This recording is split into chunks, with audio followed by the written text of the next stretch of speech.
कुंडलिनी शक्ति को कैसे 10 मिनट में जागृत करें। कुंडलिनी शक्ति को 10 दिन में कैसे जागृत करें। 10 मिनट में किस प्रकार सातों चक्र एक्टिवेट हो सकते हैं और कैसे 10 मिनट में दिव्य दृष्टि या आज्ञा चक्र को खोल सकते हैं।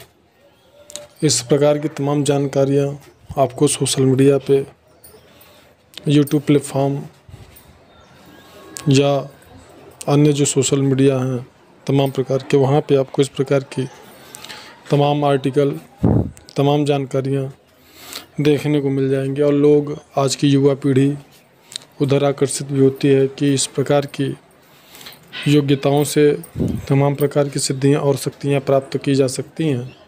इसलिए जो युवा पीढ़ी है उसी के तरफ उसका झुकाव रहता है और भागती चली जा रही है।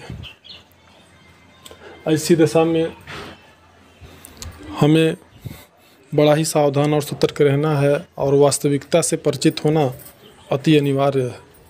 अगर आप वास्तविकता से परिचित नहीं होंगे तो इस प्रकार के मायाजाल में आप भी भ्रमित हो सकते हैं। अब हम यहाँ पर आपको बताएंगे किस प्रकार से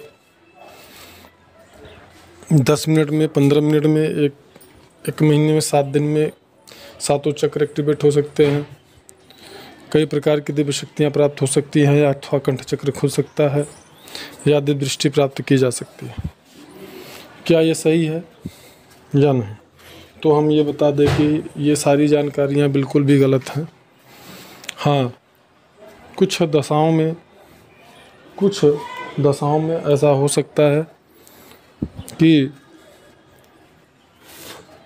आपकी जो कुंडलिनी शक्ति है वह जागृत हो जाए, क्योंकि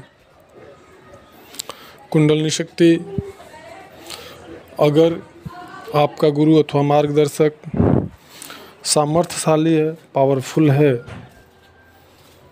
और वास्तव में वो सद्गुरु है, तो वह आपकी कुंडलिनी शक्ति को जागृत कर सकता है। शक्तिपात करके आपकी कुंडलिनी शक्ति को जागृत किया जाता है या किया जा सकता है, यह परम सत्य है। परंतु अगर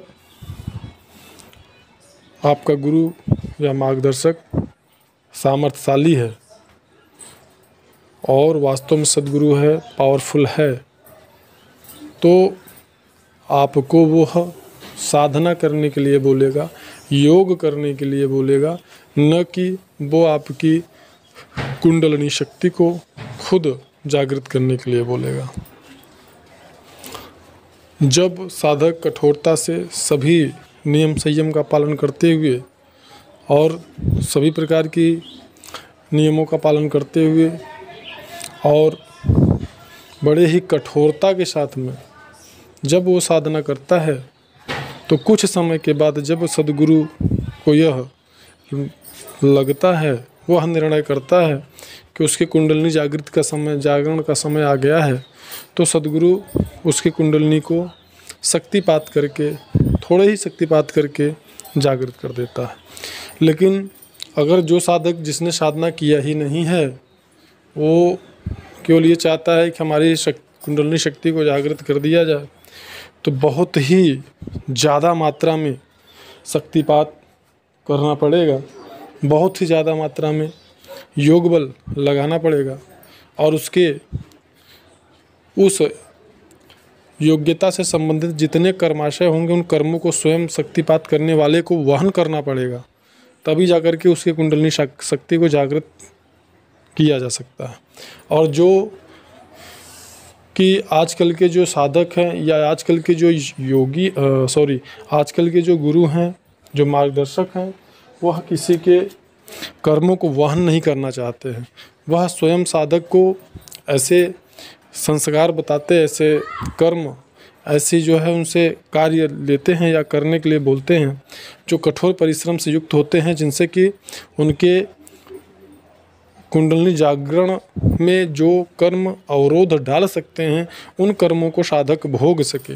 जब इस प्रकार के कर्मों को साधक भोग लेता है तब जाकर के गुरु उसकी कुंडलिनी को जागृत करता है। ऐसी दशा में बहुत ही कम मात्रा में योग बल जो है लगाना पड़ता है, बहुत कम मात्रा में शक्तिपात करना पड़ता है और साधक की कुंडलिनी शक्ति जागृत हो जाती है।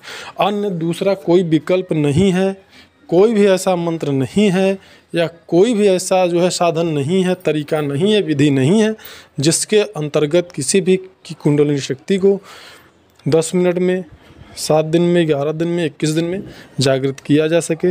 ये कड़वा सत्य है परंतु सत्य है।